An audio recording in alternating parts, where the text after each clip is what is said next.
So ഇന്ന് ഇവർ രണ്ടാളുടെ English knowledge ഞാൻ ചെക്ക് ചെയ്യാൻ പോവാണ്. ഞാൻ പോയി വരാം. ഓക്കെ, ഞാൻ ആദ്യത്തെ ചോദ്യം ആർക്കാ വേണ്ട? ഫസ്റ്റ്. ഞാൻ ഇന്നലെ ഇങ്ങോട്ട് വരാൻ വിചാരിച്ചായിരുന്നു. ഇതെങ്ങനെ പറയാം? I thought to come here yesterday. I thought of coming here യെസ്റ്റർഡേയും പറയാം.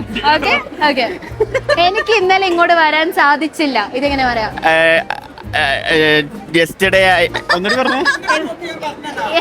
ഇന്നലെ എനിക്ക് ഇങ്ങോട്ട് വരാൻ കഴിഞ്ഞില്ല അല്ലെ സാധിച്ചില്ല.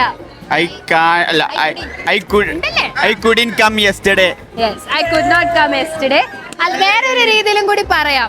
അത് നീ പറയൂ.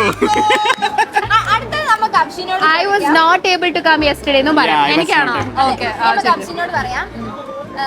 എടാ, Okay. നിനക്ക് കൊടുക്കടാ. ഞാൻ ഇന്നലെ മനസ്സിൽ വിചാരിച്ച കാര്യം നീ മനസ്സിലാക്കിയോ?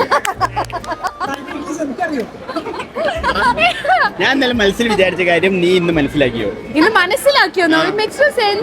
Yeah, it makes sense. മലയാളല്ലേ? നീ മനസ്സിലാക്കിയോ? Did you understand what I thought? Yes, ഇന്നലെയാണോ? Thought yesterday. What I thought of yesterday. ഇത് കറക്റ്റ് ആണോ അല്ലെന്ന് പറയാനുള്ളത് ഇവർക്ക് അറിയാത്തത് കൊണ്ട് ഇത് കറക്റ്റ്. നിനക്ക് വട്ടാന്നുള്ള കാര്യം നിന്റെ വീട്ടുകാർക്ക് അറിയോ?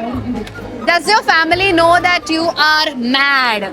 ഇത് ആയിഷയുടെ വീട്ടുകാർക്ക് അറിയില്ല എന്നാണ് ആയിഷയുടെ വീട്ടുകാർ പറഞ്ഞിരിക്കുന്നത്. വീട്ടുകാർ പറയുന്നത്. Okay, അപ്പൊ നമുക്ക് ഓഡിയൻസിന് ഓഡിയൻസ് ഉള്ള ഒരു ചോദ്യം, നിങ്ങൾ ഇങ്ങോട്ട് വരുമോ? ഇതെങ്ങനെ ഇംഗ്ലീഷിൽ പറയാന്നുള്ളത് നിങ്ങൾ താഴെ പറയൂ.